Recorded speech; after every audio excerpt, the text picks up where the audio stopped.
Good morning, 5th grade. We're going to continue reading in our novel, Repeat Big. We're in chapters 31 and 32 today. But before we get started, we have a fill-in-the-blank summary for chapter 30. So let's get ready to read. Homer is taken into custody by the Confederate soldiers. Homer begins to talk to a newspaper man about his journey. He exaggerates a lot of details in hopes that the soldiers listening will think he's on the side of the Confederacy and let him go. Press pause to write down your answer and play when you're ready for the focus question. It says, what message does the author want to send about war? What is the theme of the text? And by the end of today's lesson, we want to be able to answer this question, and we want to know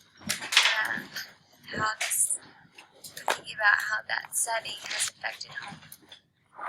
Our vocabulary words are grieve, and that's when you're in distress, mostly because you've lost something or someone. So this person is grieving.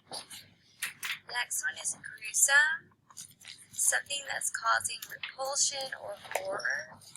So this is a pretty gruesome picture. And then number 3, cleave. That means to split or sever something along a natural line.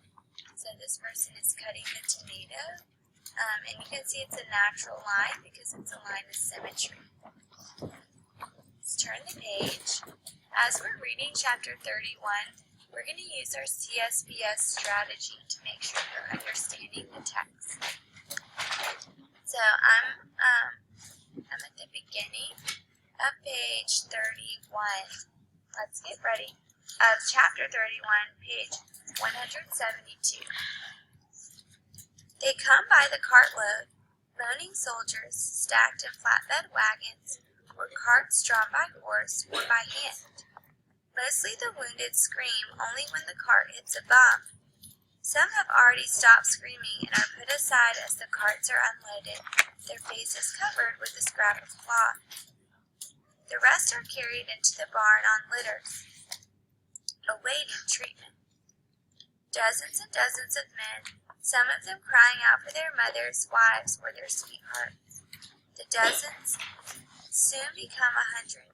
Stacked inside the barn and out under the shade of the eaves. The Battle of Gettysburg has begun, the newspaperman confides. They say that for part of the day the Union cavalry held its own, but are now being driven back through the town. According to our guard, thousands of Union troops have surrendered or been taken prisoner. The rebels expect that Lincoln's army will be defeated in a day or two, just as they were at Chancellorsville, and then General Robert E. Lee and his troops will invade Washington from the north and declare victory. So we'll stop right there because we have information about our character and our setting. Alright, and for the character, I underlined this part about how the Battle of Gettysburg has begun.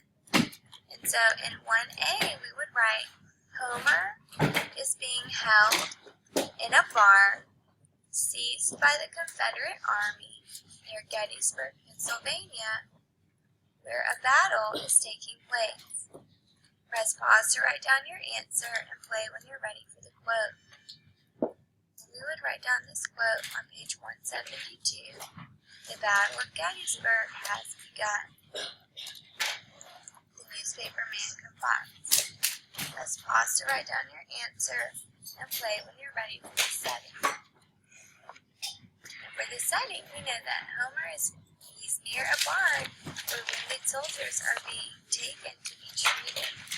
So in box 2A, we would write, Homer is near a building where the medics are bringing in dead and wounded soldiers from battle. Press pause to write down your answer and play when you're ready for the quote. we had this quote in the middle of page 172. The rest are carried into the barn on litters, awaiting treatment. Press pause to write down your answer and play when you're ready to keep reading.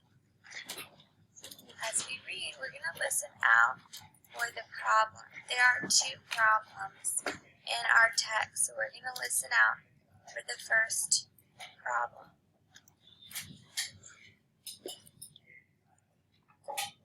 Is it true? I want to know the North has lost. Truth? The newspaper man says, shaking his head. The truth is hard to come by when the bullets are flying. The battle won't be truly won until the dead are counted. The rebels may be winning at Gettysburg, but their triumph is not without cost.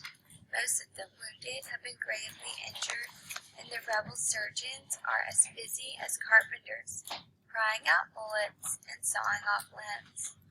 The only thing worse than a man screaming in pain is the sound of the saws cutting through bone. Ooh, that's gross. Alright, our first problem is that soldiers are dying on both sides in this battle. So in problem number 1, we would write, many soldiers on both sides are dying during the Battle of Gettysburg. And this scares Homer, so we'll want to add that, which scares Homer. Press pause to write down your answer and play when you're ready to keep reading. We're in the middle of page 173. A good surgeon is like a good butcher. He knows his cut of meat. He will roll up his sleeves, administer a little ether, if he's got it, and have a leg off and stump cauterized in a few minutes, the newspaper man explains. Longer than that, and the man will die of pain, or loss of blood, or both. As it is, less than half of these men will survive the day. Of those that do, another half will die of infection. Then I don't hear no more of what he's got to say, because I'm covering my ears to muffle the screaming and the terrible wet noise of the saw. Curl up facing the wall so as not to watch the horrible business of tending to the wounded. Inside my head, I'm praying Homer has not seen the elephant, turn the page, or been injured, or worse. Best thing might be if he's surrendered when he's taken prisoner. But that's foolishness. A boy brave enough to stand up to Squint and Leech would never surrender to no rebel. Knowing Harold, he's probably been promoted to the battlefield. Heck, if I don't find him soon, he'll likely be the youngest general in history. Alright, so our second problem is that Homer is worried that Harold is going to be wounded or killed in battle, and those soldiers that he hears screaming remind him of that. In box 2B, we would write, Homer is worried that Harold might be fighting, or worse, in the Battle of Gettysburg. Press pause to write down your answer and play when you're ready to keep reading.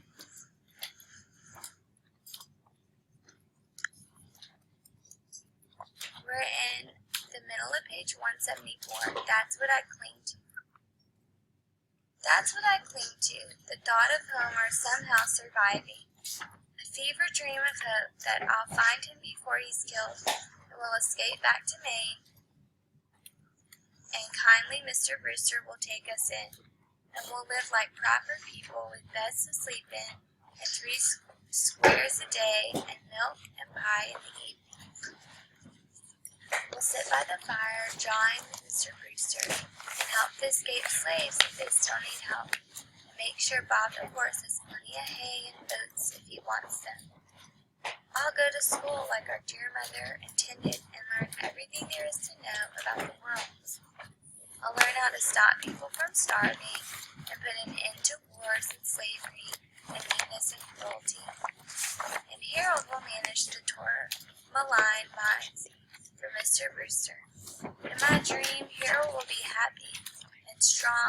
and find him a wife to darn his socks of an evening, and give him children that will never hunger, and never get beat or locked in the barn like animals, and never have to run away to war to save their big brothers, and see arms and legs being stacked like cordwood, or men dying of their wounds, or hear the keening of boys who miss their mothers and beg to see her in heaven.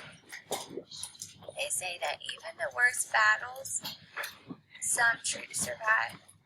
Please, dear Lord, let that someone be my big brother. That's all I'm asking. Don't let him die in a pony car, jammed with the wounded, or tied in a plank while they saw his limbs off one by one, or carried home in a casket wagon.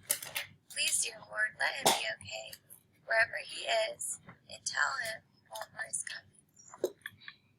Alright, so if we stop right there, we know how Homer responds to these problems. And in box 4A, we would write, Homer prays that Harold will survive the battle. Press pause to write down your answer and play when you're ready for the quote. You can write down this quote on page 175. Please, dear Lord, let that someone be my big brother. That's all I'm asking. Press pause to write down your answer and play when you're ready for the paragraph. It says, how does the setting affect Homer? What characteristics are still the same about him wherever he goes? So you need to think about where Homer is and what effect that has on him. So you'll be using the setting and the problem boxes. And then how does he respond to that problem?